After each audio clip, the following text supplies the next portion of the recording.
What's up, guys? So this interview right now is with Scott Dennis, classic IFBB pro. In this interview, we do talk about his transition from men's physique to classic physique in the pro division, and also we do talk about the ability to have conversation today with the climate of how we are and the ability to speak with each other. It's a little rough, so we talk on that a little bit and get a little bit of his insight on that topic. So if you like this, leave a like and please subscribe. Hope you enjoy the interview. No weapon formed against me shall prosper. How you doing? There's true meaning behind that.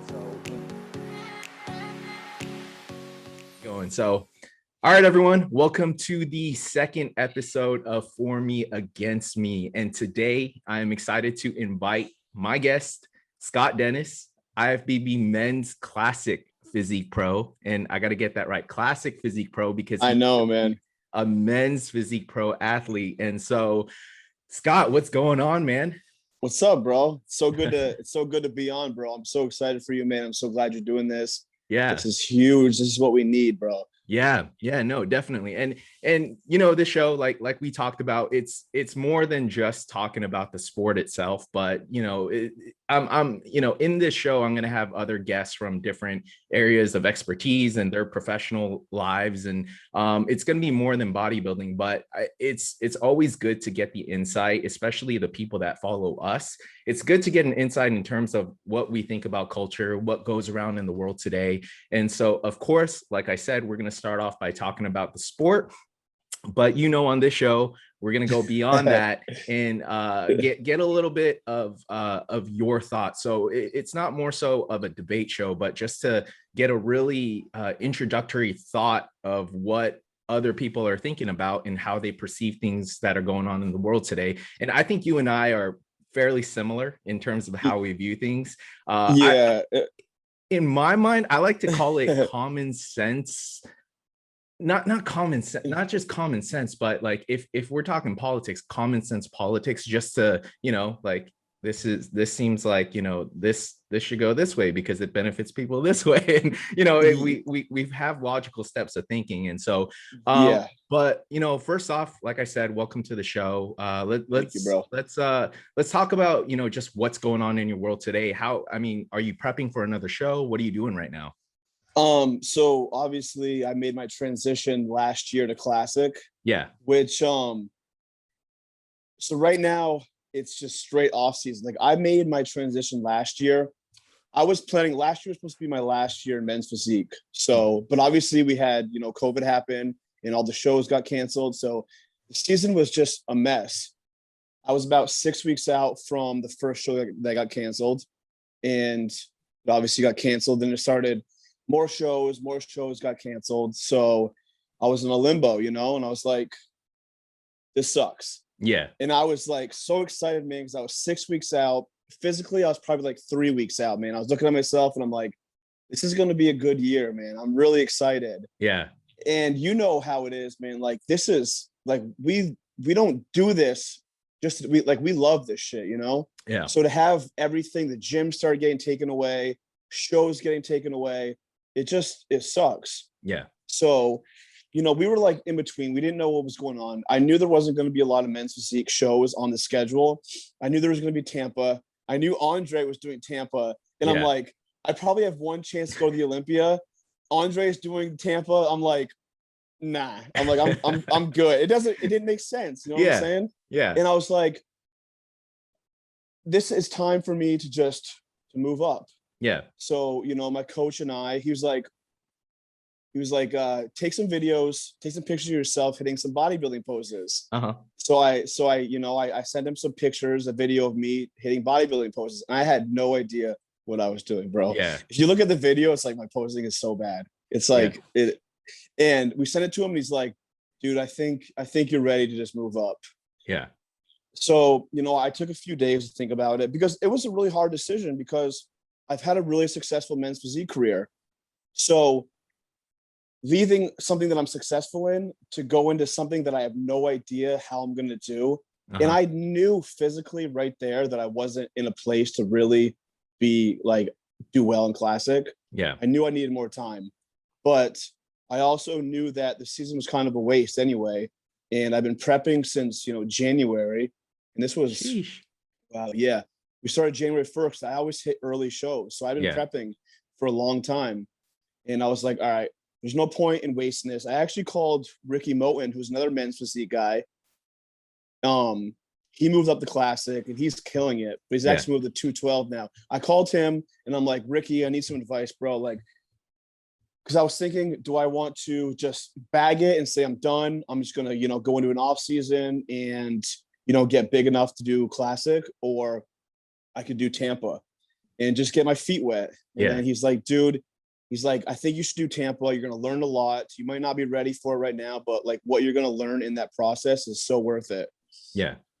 So we said, all right, let's do it. So so I was 12 weeks out from Tampa when I decided to do it. Yeah. So we were all in on that. And then 12 weeks later, I made my classic physique debut and I actually placed 8th, which honestly, that was a men's physique body on a classic physique stage. So I'm really excited that I did that well. I didn't really have high expectations. I was hoping that I wouldn't just totally get my ass kicked. Yeah. Because that's not fun. But now what I'm doing is getting ready to do classic physique debut 2.0. So I want to come back and really be ready for classic. So I'm taking about 2 years off because I know that's what I need to do. People are always talking about how, men's physique guys are too big and they look like classic guys. And it's like, I was a pretty big men's physique guy and I'm not ready to dive into classic right now. You know, I need that time. So we're in the off season right now. We're going to take about another, it's been almost a year. Yeah. It's Tampa. Of course. So I'm going to take another year. And then when I feel like I'm big enough, especially my legs, that's when, we're going to start prep and then we're going to get back into it. So I'm excited. No, that's awesome. And I'm going to ask you a 3-part question. They all kind of tie in really well together. And number one, like, what was your main reason for transitioning from men's physique to classic physique? And part 2, you had mentioned your coach had just said, like, let's go for it. Let's get ready for Tampa. What did your coach, if he did explain it to you at all, what did he see in you? Because a lot of coaches see things differently in terms of how they're going to approach a show. So what did your coach see in you? And part 3, it's a very general question, but like, as most fans would ask, like, what was it like, just stepping on stage as a classic physique competitor compared to a men's physique competitor? So if you could explain that. Yeah. So my heart has been in classic since the division came up. I've been struggling with this for like 2 years now, really. And I'm like, a part of me wanted to just take the time off and move up. But I also, like I said, I've had a really successful men's physique career. And you know how it is. Like once you disappear in the sport, you take a little bit of time off, people completely forget about you. Yeah. 100%. You're no longer thought about, what I'm saying? You can literally take 1 year off and people completely forget you even exist. Yeah. And obviously, like, we love to compete. So I wanted to keep competing. I didn't want to take the time off. I didn't want to become irrelevant.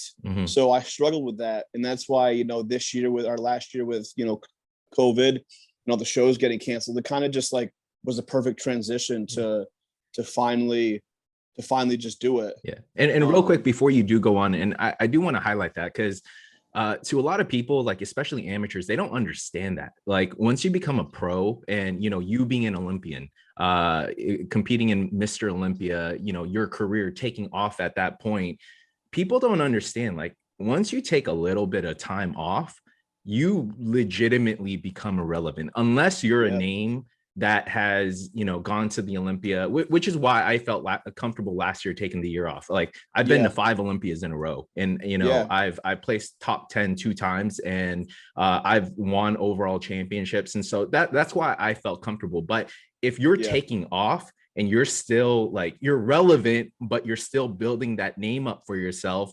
If you take a year off, it's a struggle to get yourself back in there because there's always new blood coming in. And so a lot of people out there that are competing and they say like, oh, you know what? I just turned pro. I won, overall at this show, to get my pro card. That's the best time to step in and introduce yourself, because Yeah, even from then on, winning your pro card and especially winning an overall at a national show, that's when you have the biggest opportunity to make the biggest splash. You might not win a show, but if you place top 5 or even top 10 at a yeah, show, that's yeah. an accomplishment. Like that is a Huge. huge Yeah, accomplishment. And so, yeah, just to give the people a perspective, like if a men's yeah. physique guy or a competitor in general takes that much time off, unless you're a bodybuilder, because there's like those light heavyweights and those featherweights who have to grow and take that time to actually even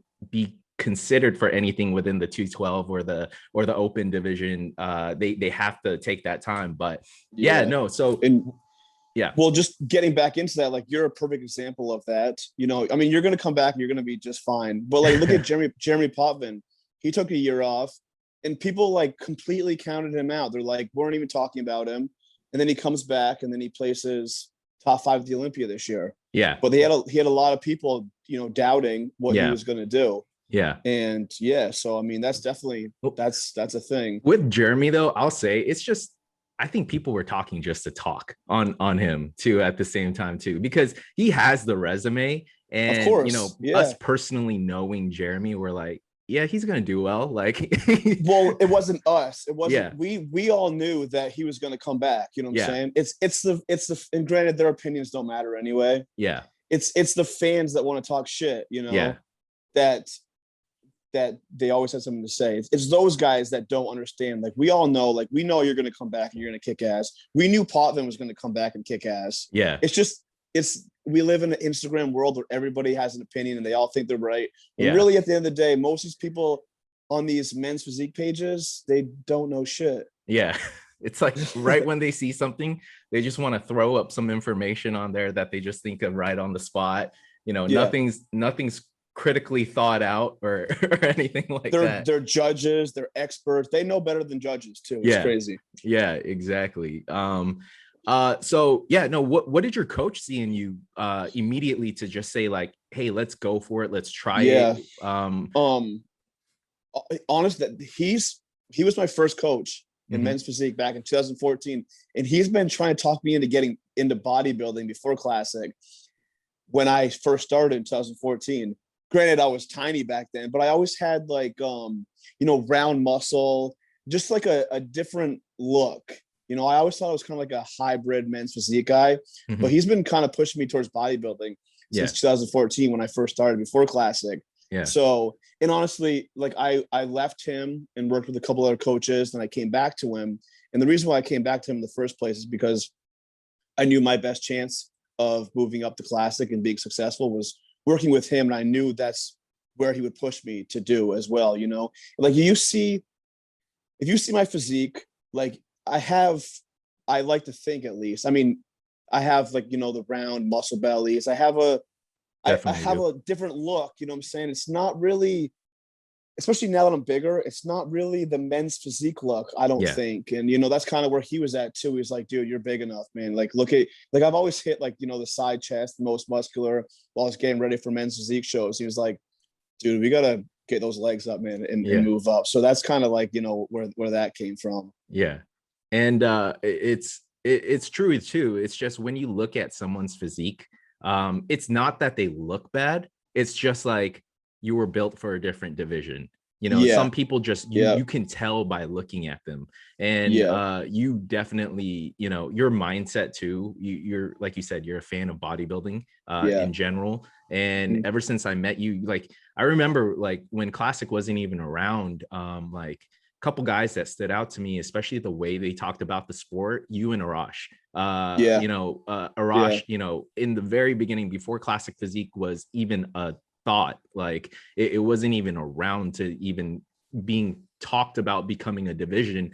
I remember I met him at Pittsburgh, and we ended up going to have lunch together in between prejudging and finals. And I remember, I don't even know if he remembers this, but he was just talking about the sport the whole time, and just, you know, he wasn't in a place to transition from men's physique to go to bodybuilding at that time. And that's a big step. Yeah, it's almost like you guys are a group of misfits that just had nowhere to go at that time. Yeah, and again, this wasn't saying that you were doing bad. It's just somewhere where you felt like you actually fit. There's more potential in a different division. Yeah, no, exactly.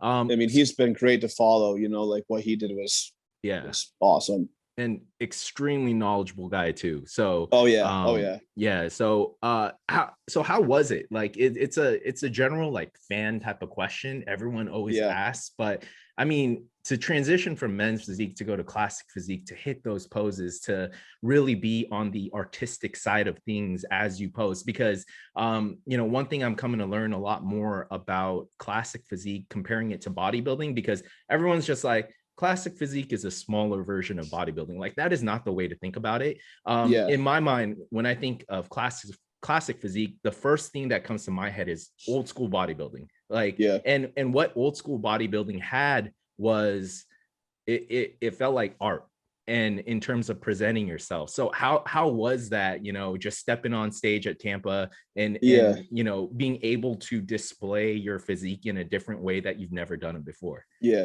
well, like, first off, the day that I decided that I'm finally moving up to classic, my whole mindset changed, bro. I was like, I'm a bodybuilder now, you know what I'm saying? Like, I just felt different. It's a weird feeling, man. Granted, obviously, like in men's physique, we're all bodybuilders, you know. The bikini athletes are all bodybuilders, but it was just like, it was different. It was like a different mindset, you know. Every time I was going to the gym, obviously, like now my leg sessions, those really mattered. You know, but getting into like the posing, dude, it's like learning a different language. I'm still, dude, it's a lot of work, man, because like I haven't done that. Like I said, I would hit like a most muscular, a side chest when I was doing physique just for fun, but like I wasn't doing it right. And to like flex your whole body and hit those poses, it's hard, you know, especially when it's new. And these guys, you know, that are bodybuilding, they've been doing this forever, you know. So we come in here and it's like, dude, it's really hard. It was like learning a different language. The whole time I decided I'm just going to focus on my mandatory poses, and that I had 12 weeks to work on those. And honestly, that was hard enough just to try to get those down in 12 weeks. Yeah. Especially so without even like shaking so much in place and holding those poses, because it's tough. Yeah, it is. Like flexing your body from head to toe is crazy. You look at guys like Terrence Ruffins, it's like, it's incredible what he does, because that is not easy. Yeah, it is really, really hard. But the day that I stepped, honestly, it was fun though. It was a lot of fun. Like when I was sending my coach check-ins and I was hitting like a back double and setting those instead of like just standing there. And I'm like, man, this is cool. This is fun. And then when I found it, it's almost like there's a little bit more purpose behind, you know, those check-in photos. And again, it's not to diminish any other division. It's just what you look for in every different division. Every division has its purpose. But again, you know, someone like Scott, who I have as a guest today, he, you know, that mindset of being a bodybuilder, you know, you always wanted to be a bodybuilder. So it's a difference. And for yourself, you know, you being who you are, that just felt right. And so no, that's awesome. And like when I think about the physique that I desire, and granted, I'm nowhere near there. It wasn't in board shorts, you know.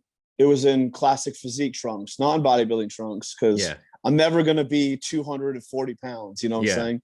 I'm very realistic when it comes to that. People don't realize, like, bodybuilding is genetics, man. Like, I don't have the genetics to be an open bodybuilder.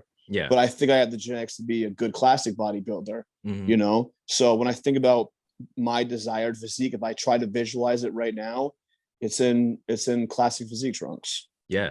No, that's awesome. And I know you said last year was choppy for a lot of people, which is, again, the reason why I took the year off.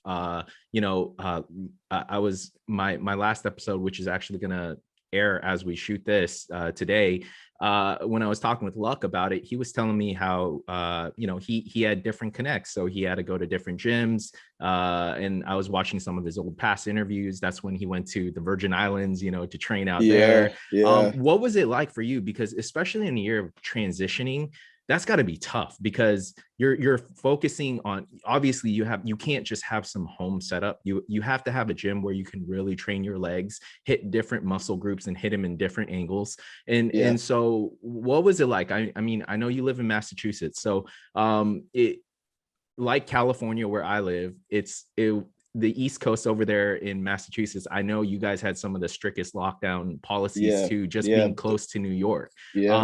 What was it like finding a gym for you? What was it like working out during that time? Were you able to like be consistent at a point to where you were happy, or did you have to jump around a bunch of different places? Yeah, it was really, really stressful. And honestly, just the thought of not being able to train, even if it was for a week, like I would lose my mind, because that's what we love to do. But our gyms got shut down, and then I was working out at this really, it's like old school. It's like a dungeon. Yeah. And the guy that owns it, he would let me come in, and I had to like go through the back door. Like literally, it was like I had to sneak in. And he's like, he look out the window and be like, okay, you can leave now, run. Because cops would come by and stuff. Yeah. But and I was paying $200 a week to get into that gym. Yeah, man. He was. Yeah, and the whole this I was so glad to get out there. Like he was making me have him train me while I paid him. He wouldn't let me just come in and work out, for the week, even though I was paying him. He would make me have him train me, and I think he wanted to tell people like I trained Scott Dennis, Yeah. So I was just itching to get out of there, man. So I did that for about a month and a half. I was paying him $200, letting him train me, and I hated it. Yeah. So during that time, the whole time I was trying to buy equipment online to put in my basement, and trying to find workout equipment during this time, dude, I would scour the internet all day long, literally every 15 minutes to see what's in stock. It was crazy. I spent weeks and weeks and weeks, but I was able to I got a rack, I got barbells, I got a vertical leg press, a leg curl, a leg extension, all that stuff brand new. I ended up getting like 2,000 pounds in weight. Accessories, I got enough to be able to put a little gym in my basement. And honestly, I kept everything really basic. Like we had a barbell and some leg equipment, and that's really, I did pretty well with that. Just literally back to the basics. Yeah. And so I spent a lot of money on that to use for about 2 months. Yeah. And then once Florida opened up, I was out of here, man. I was down in Florida, down in the Tampa area, and in training there because they opened up pretty quick. How was, I mean, when did you head down to Florida to do that? June. So I was 6 weeks out from Tampa when I did that. Okay. We packed the car up, we drove down, and then we stayed there for a few months. Okay. How was that? I mean, just you and I have our thoughts on the pandemic overall in itself. I don't even want to call it a pandemic anymore. Just with all the new information coming out, and again, this is all my opinion. So YouTube, please don't take this down. This is just our opinion. We're an opinion talk show. We don't have any. We're not solidifying and stating anything as the facts. But it's just with all the new information coming out, it just seems like it looks as if things were blown out of proportion. And but we knew that after a few months of all this happening. Like Florida knew that. Florida was like, okay, we're good. They didn't make people wear masks, open the gyms up. The governor was like, people need to be healthy and work out. And a lot of things, like especially as guys in the bodybuilding and fitness industry, just a lot of things seem backwards to us. And this is some of the stuff we would message back and forth to each other. I mean, it's crazy. Like I feel for the small businesses, and I feel for just people trying to stay healthy in general during this time, because let's be honest, like for the most of us, you were able to build the gym in your basement, and that's props to you. I'm not going to say you're lucky, because you put the money and effort to build that basement gym yourself. So Yeah. it's not a luck thing. It's Yeah. props to you for doing that. But for the most of us, we're not going to work out in our apartment or homes with a booty band and with and a couple dumbbells. Like, none of us can What's that stay gonna motivated do? with that. Yeah, Like, I never. and especially being bodybuilders, like, we're not motivated to go outside and run for miles and lose whatever Yeah. muscle mass we have remaining on us. And Yeah. everything just seemed backwards during this time. You've got fast food restaurants that are open, but and you allow people to go into busy restaurants, and you allow people to go into busy shopping centers, but people weren't allowed to go into gyms, because Yeah. it's I just mean, it's like we their used to talk logic. about, like, yeah, you would have people lined up at McDonald's with their masks on, Yeah, thinking that they're the ones that are looking out for they're the healthy ones, right? yeah, While yeah. we're like, we want to just live, breathe fresh air. Sorry. Yeah, I mean, we just want to live, be healthy, and breathe fresh air, Uh-huh. Theodore. Sorry about that. No, it's all good. Yeah, but and those are the ones that are healthy. And then you have, the mayor of New York. I think we Mhm. talked about this. The mayor of New York, he's trying to get people to get a vaccine by enticing them with free burgers and fries. Yeah, that was one of the most cringe. Okay, if people haven't seen this, look up Mayor de Blasio, and you could probably YouTube it. Just type Mayor de Blasio Shake Shack, and it's one Comical. of the most cringiest things, like, that you can see. And it's like, I mean, I get what the guy's trying to do, and his purpose behind it, but number one, like, we're not standing behind that. But and just watching him eat, like, he's in a live press conference shoving his face with fries and a burger, and saying, like, if you get the vaccine, you can get this for free. And Yeah, and that's now, health, right? yeah, and that's health. And people are like, obviously the first ones that came out, and that was big, was, if you get your vaccine, you get free Krispy Kreme donuts. And you would see people post on their socials, just at Krispy Kreme, because I got my vaccine card. They're waving it around, and I'm like, yeah, this world is so backwards. Like, you actually posted something today in your story, like, you're not anti-vaccines. Like, Yeah, I don't think that, like, the government is, like, putting chips in people with these vaccines and stuff. Like, people yeah. are definitely crazy with their thoughts. I just personally, I mean, the vaccine it's so new, and Mhm. I'm not worried about catching COVID. I honestly, I've probably had it already. Yeah. You know, I wouldn't be surprised if I have. I've been out the past year, and I'm just personally, like, I'm in my 30s. I'm healthy. I'm not worried about it. So why am I going to get a vaccine for something that I don't fear? Yeah, no, exactly. And you've got a 99% recovery rate. And I'm not gonna spout out a bunch of facts just in case they decide to say Yeah. something about this, but it's got a 99% recovery rate. That's known. It's a Yep. general, it's general knowledge that's out there. And it's, again, going back to that, we're not anti-vaxxers at all. When people hear people saying that they don't want to get the vaccine and they're gonna avoid it, they immediately, they're Republican, they're anti-vaxxers, they're conservative. Like, there's just this huge misconception about it. But really, it's just, we're healthy. There's a 99% recovery rate with this. Like, just like you, I've been walking anywhere I don't have to wear a mask. I've been walking around without a mask everywhere I Yeah. go. Mhm. Even at the store, sometimes I would, like, I just get so, my face would get so hot, I just slip it right underneath my nose. So I'd be breathing out my nose, so my face wouldn't get hot. And I'm doing fine. Like, if anything, just like you, I got COVID and I got over it really quick. Or, I just never got it because I'm a healthy individual. And so it's again, like we were talking about, it's an upside down world that we live in today. And it's a perfect transition into the topic that we're going to have. And it's the ability to have conversation these days. And this is something that you and I have talked about in the past that is so in our faces. And especially with the social justice movements that are going on these days, with the talking about the pandemic, talking about just anything politically involved, to have that conversation, we lose our ability to have a conversation about it. And it's people immediately label one another, with them having one opinion.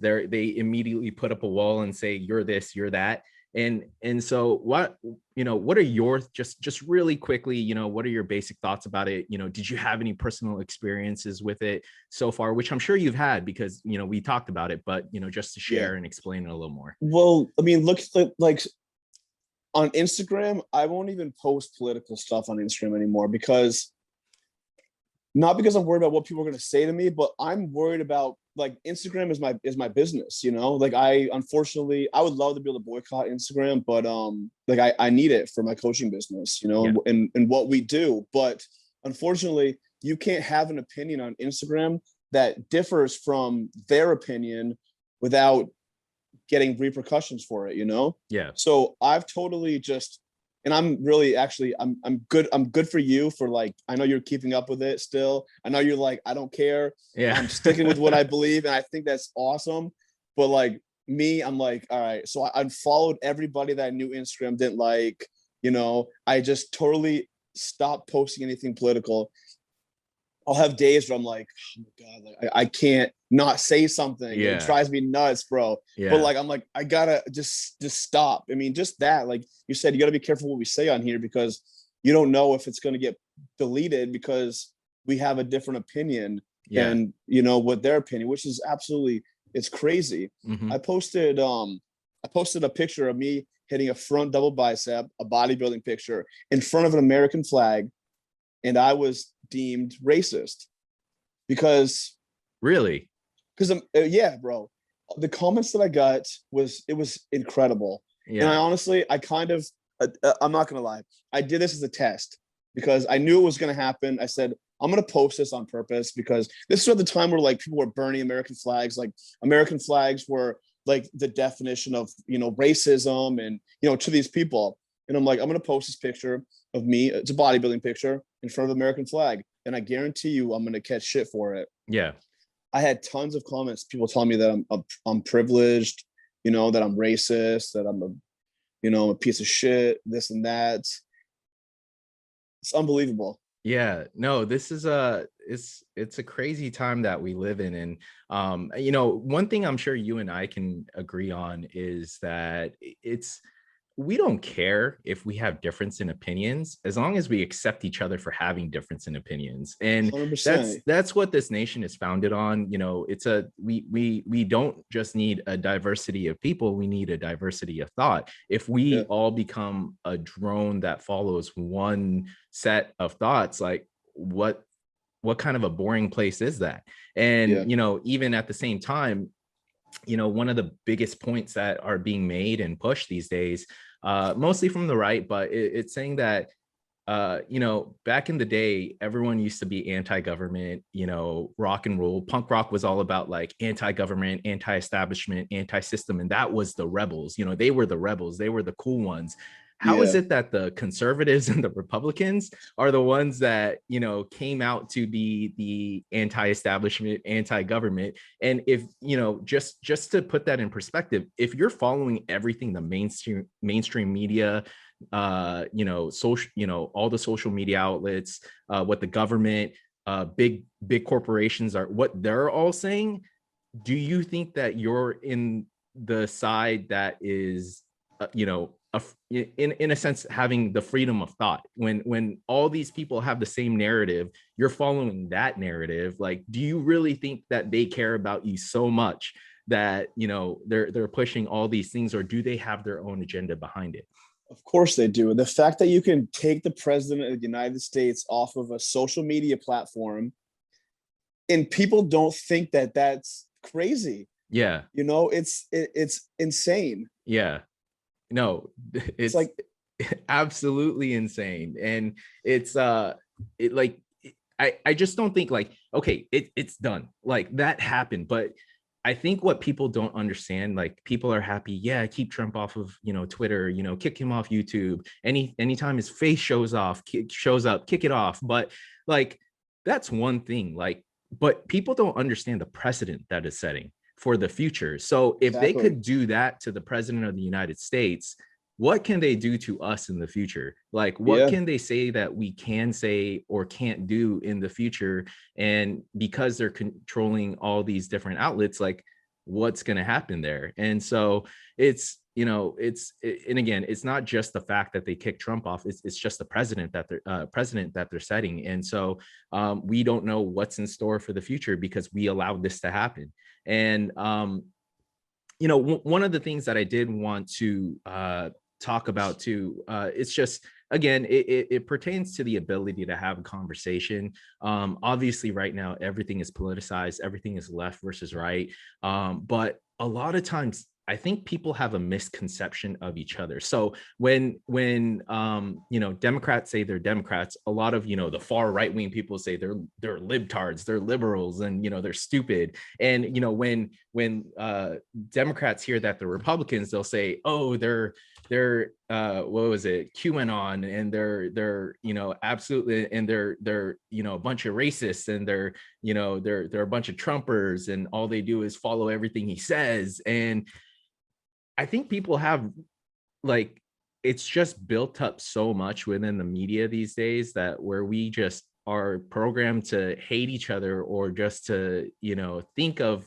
each other in one way. And what are your thoughts on that? yeah. I mean, like if you go on and look at comments from people about not having to wear a mask now, if you're vaccinated, the people they're Democrats, they're saying openly that I don't want to take my mask off because I don't want to be seen as a Republican. Yeah. It's like, have we really gotten to that point? Yeah. It's crazy. I mean, I've got friends that are Democrats. They're certainly not far left. And the reasons that they're Democrats, I can totally agree with. It's not like, they have opinions on things, and I'm not like, oh, that's a stupid opinion. I'm like, that's their opinion and it's valid. I understand it. Mm-hmm. Where I have my opinions and they understand it as well.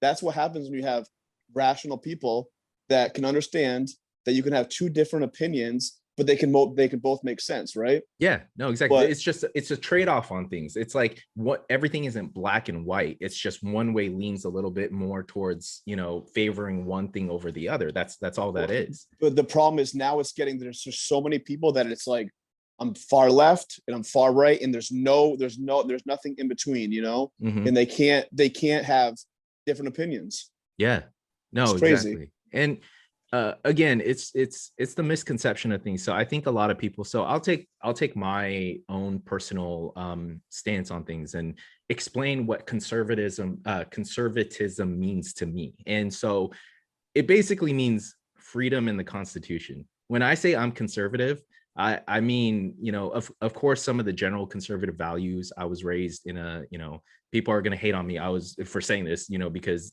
even Protestants are getting attacked these days for just being a Christian. But, I was raised in a Christian household. I hold conservative values. I value, my family. I value this country. And I value, just being a good person in general, but also being financially smart at the same time. And conservatism allows, what I believe is it backs up the Constitution, and it basically, in my mind, I think of freedom and what America was founded on in the Constitution.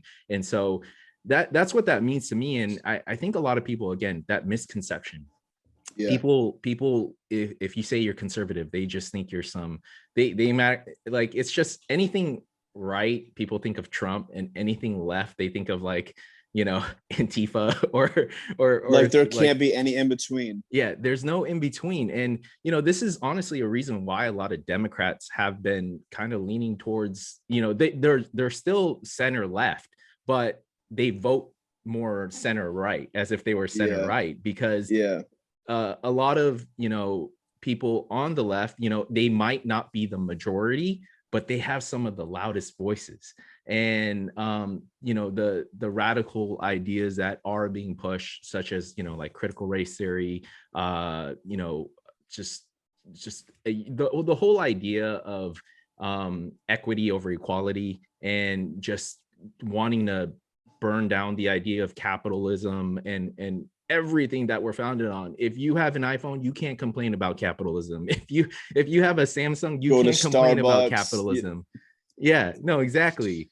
They're so hypocritical. Some of these people that are just so far on the other side, it's crazy. I mean, I totally agree with the whole freedom thing. I mean, I've been wanting to move to Florida for, I mean, forever, obviously. The weather's great compared to Boston. You Yeah. can't beat it. The beaches are beautiful.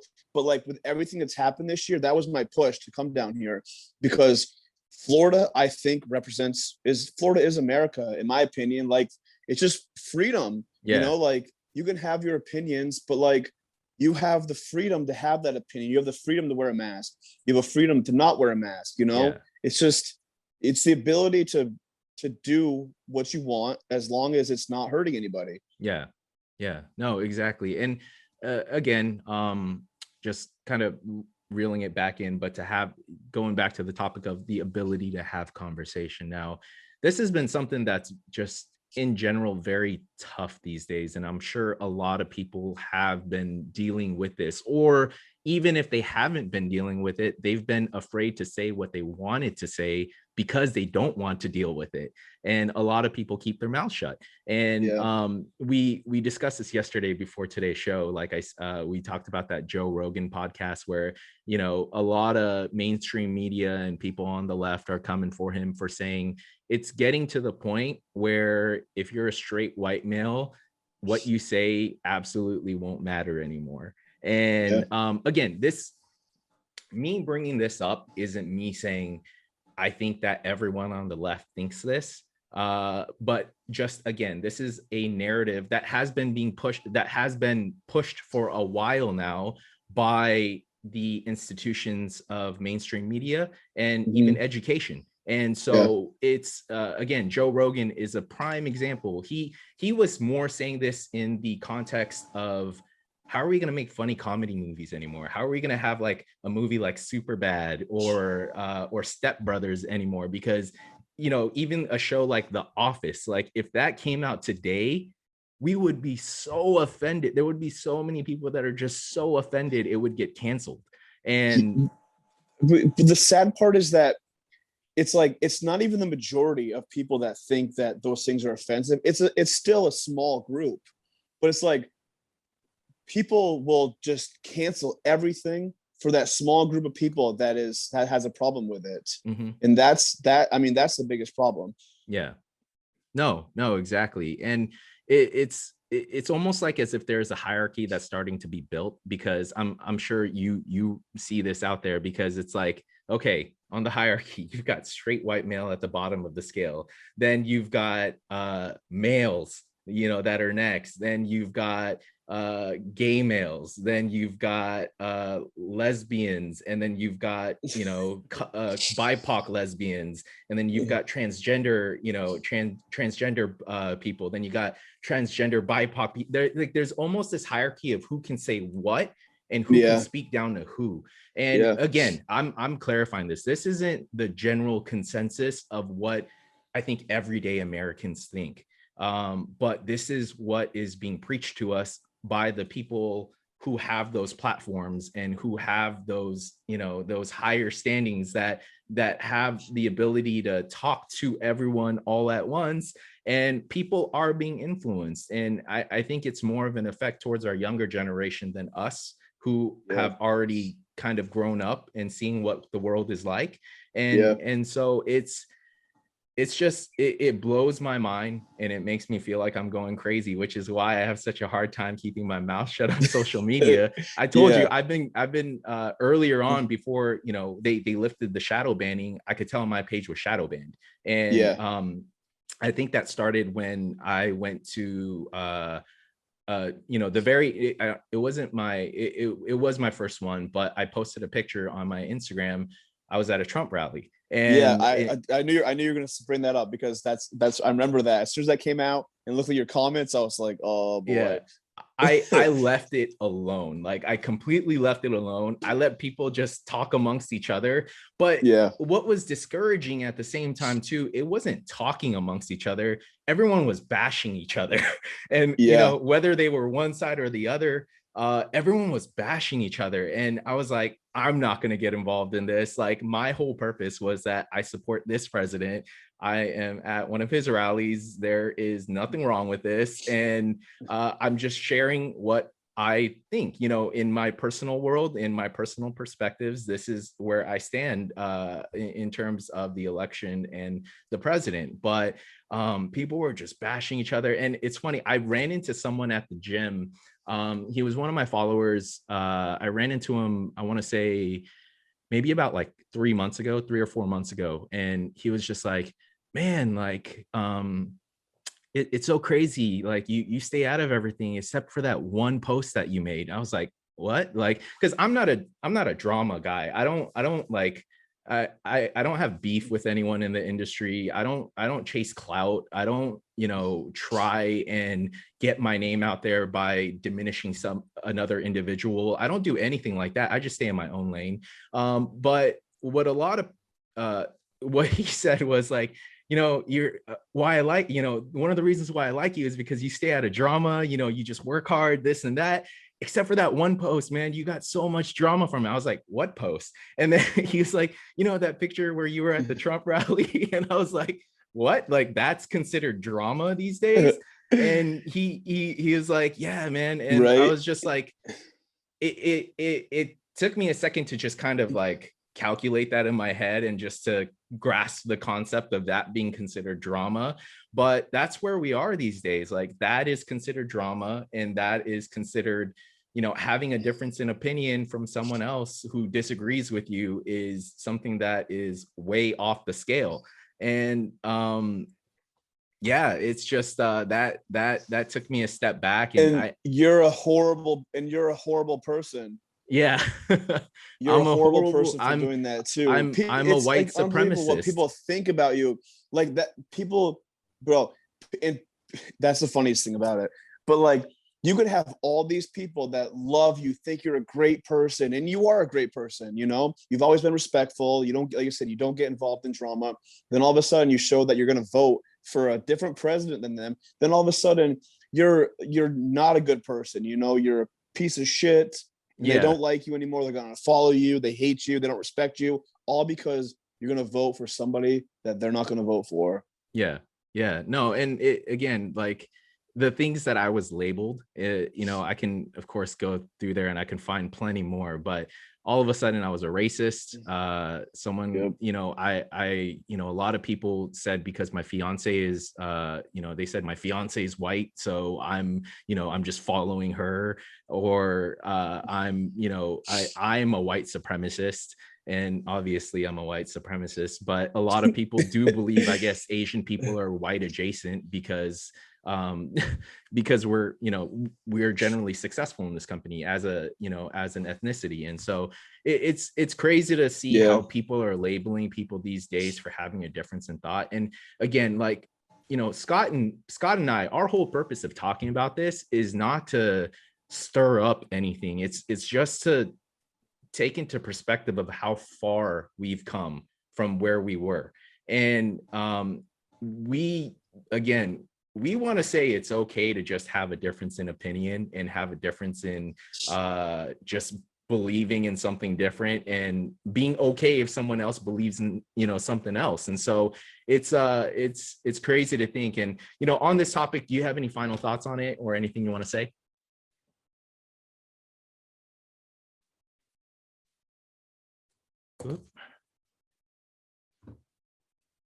You just, sorry, bro, you just froze. Oh, sorry. Yeah, no, I'll edit this part out. But I just asked on as we kind of wrap up this conversation and this topic, is there anything else you want to say on that final part?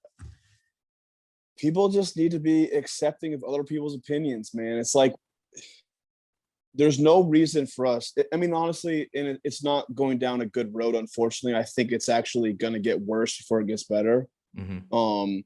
And honestly, I don't know what to do other than to just, you know, continue having my opinions. And at this point, we've kind of separate, like, I'm sure the people that are following you now are probably more in line to what you have for opinions. So you're probably not going to get as much shit as you would.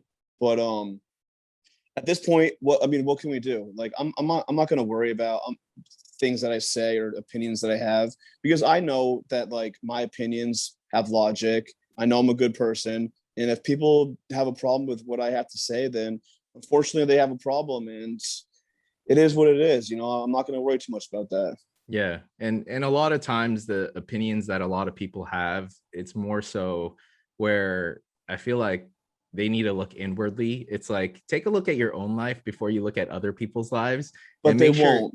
make But sure they your won't. household is in order. Of And Exactly. It's always it's not always. It's usually the people that have their own issues that are so worried about other people that it's just, it's incredible. yeah. And again, just to clarify for everyone watching this, again, this is not about bashing one side or the other.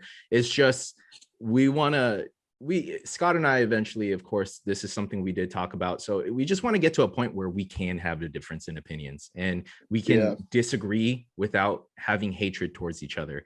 Because I have friends that don't agree with the things that I say, and that's fine. Like Yeah, me they too. can. My best friend in the world, he is on the other side of me, but he's also very logical. Like we don't. Nothing's ever changed between us. Like, he has his opinions. I don't even disagree with them. Yeah. But I have my opinions, and dude, nothing's ever gonna change between us. It's like I see him, and we're not even gonna talk about that stuff. We're Yeah. just gonna live our lives like we usually do. We just happen to have some different opinions on things, but really, like, at the end of the day, our opinions on the things that really matter, that are really important, being good people, Yeah. that always comes first. No, exactly. And same for me too. I mean, my sister, she's completely on the other side in terms of how I think, and we love each other. We're family. Like, that's not going Yeah. to change it. And Yeah. I'm going to be, she's my sister. I'm going to be kind to her. I'm going to love her, and she's going to do the same back to me. We talk on the phone time to time, and of course we avoid the conversation a little more, just because no one wants to work anything up or anything like that, but we know at the end of the day that we love each other and that we care for each other. And I hope that's where America leads to. I And know. we'll eventually get there. And like you said, it might get worse before it gets better, unfortunately, and it just seems like the direction that we're going in. But it really gives people something to think about, and when you approach someone that does have a different perspective than you have, it gives you that mindset to just think differently for once. And again, this is not to say change your mind, but be okay with the idea that someone might not agree with what you say, but you guys can still be good people to each other. Yep. And if you think of all the old ads about America, and that they used to play, like, we're hardworking, kind, generous people, like, let's get back to that. Like, Yeah. get back to our roots. And again, it's okay to be different and have different ideas. Just don't. Mhm. And again, this goes for, I will say, one of the issues that I do have with when I do talk with other, sometimes conservatives, and again, this is on both sides, but one thing that I think a lot of conservatives and Republicans can do to help themselves is, again, don't act like your counterpart where you feel like you need to shove your opinion down their throat too. Yeah. So have empathy, be able to listen, and at least try to understand what they're saying. And their story is a little different. And one thing I did learn, from I work in sales, and one thing I did learn from sales was that sometimes you just have so much to say that you want to throw up all the information and you want to Yeah. say everything, and Yeah. that's not going to get you the sale. You're just going to end up babbling and just saying a bunch of stuff that doesn't matter. And Yeah. so think of it like that too. So if you're trying to express yourself or share your point of view, really, again, things don't change. So you still have two ears and one mouth. That doesn't change. And so still use those. And so listen, be respectful and have empathy for others. And I'm not saying go out there and listen to change your own mind, but more so just listen and be kind to each other. And so I think that's something that we could both agree on. Yeah. So And yeah. and realize that like everything doesn't have to be like, you don't, there's a time and place for like discussions like this, you know, like you don't have to, it doesn't, life doesn't have to revolve around politics. You Mhm. know, I think at the end of the day, a lot of us really on either sides just don't care for politics. And we understand that these politicians are, you know, out for their own agenda, whatever side they're on. Mhm. So if we can all just understand that, like, we just need to take care of each other Yeah. and, you know, because they're not really at the end of the day, you know, a lot of these politicians aren't looking out for us. They're looking out for themselves, no matter Mhm. what side they're on. Granted, Mhm. there's some other politicians that, you know, really do care about the country. And I think, you know, those are the ones that, you know, we should, you know, give attention to and side with. But both sides, there's really bad people on both Yeah. sides. So like life doesn't have to be about politics, you know? Yeah, exactly. And you know, just because, and this is something I have to keep in perspective too, just because, you know, someone is president right now, it doesn't mean they're going to be, you know, president in the next 4 years. And you know, Yeah. cycles do happen. You know, we do Yeah. get people we disagree with in office, and they end up making some major changes, but somehow our country always does end up bouncing back. And Yeah. you know, we do have to keep things in perspective. But of course, just if you know again, if you're going to have the conversation with people, just be educational, be Yeah. thoughtful, be mindful in that Yeah. way. And so before we do close, Scott, I mean, do you in your for your coaching business, anything like that, do you got anything going on, anything big, or do you just tell us about your coaching business right now? Um, And yeah, I do coaching. I am taking clients now. I work with a lot of younger kids. So like what I've really enjoyed with coaching is, you know, obviously being in this industry, in this sport for quite a while now, it's kind of weird to think that like, I mean, you and I met back in 2016, I think, at the New York Pro. yeah, That yeah, was 5 years ago, man. It's crazy to think that we've been around, you know, for that long. yeah. Um, but yeah, no. So yeah, my coaching business is open. You can visit my website, www.scottdennis.com, or my Instagram is just Scott Dennis. Easy Okay. enough. I'm always available. Like people, you know, I'm more than happy to take questions and help people out, even just, you know, not even clients. So I mean, feel free to reach out if you have any questions. I'm more than happy to help. All right, perfect. So I'm gonna have that in the description below. It's gonna have Scott's information, and it'll have his website and his Instagram link. So if you do, you know, if you do want to reach out to him as a coach or just have questions, you could reach out to him there. And yeah, no, Scott, thanks for being on, man. Yeah, I I appreciate appreciate it, you. bro. Yeah, man. And Thank yeah, you. again, this is a long time coming, and Yeah. we know that actually you have a podcast coming soon, a video podcast coming soon Yep. too. I Uh, do. when can people kind of expect that to start up? Hopefully next week. That's the plan. I'm in this Airbnb. I was hoping I was gonna have a setup a little bit better by Uh-huh. then, but we've been down in Florida, man. The housing market is Nuts. crazy. Yeah. It's crazy, man. It sucks. Yeah. So I'm still in this little Airbnb. Yeah. So yeah, but I'm probably gonna get it kicked off next week anyway. You Uh-huh. know, focusing on men's physique because you know, after this weekend I went to the New York Pro and I was really impressed. I don't have you watched the pro show before? Watched a pro show? Yeah, as a spectator, like in the audience. Yeah, yeah, I have. Yeah, that was my first one. Oh, okay. And man, like watching it from that angle and like the light, it's like you realize how impressive these guys are. Yeah. So it was really cool to finally see it from, you know, from that perspective. Yeah. No, it still blows my mind when I do watch shows like that. I'm like, man, do I look like that? Dude, I was saying, man, I was right. I know. I was thinking, I was like, I would love to be able to see myself from this perspective. You know, Yeah. And it's that would, completely different live from when you watch it live oh, stream or people, do yeah, photos. Like that's the thing. Yeah, people don't 100%. realize it's such a big difference, and I realized that. You know, I always knew that, but like, you know, people always have their comments about pictures and, you know, the live stream, but it's like when you see it in person, completely different. Yeah, it's like I say it's like hockey, like hockey, boring to watch on TV, but when you go to a live game, it's the Yeah, fastest, most yeah, fun, exciting yeah, game that you can watch. And yeah. so yeah, so Scott, again, thanks for being on the show. Like I said, I'm gonna have Scott's information in the description down below, and I'll talk to you soon, brother. Yeah, I appreciate it, man. Thank you so much, bro. All right, peace. All right, later.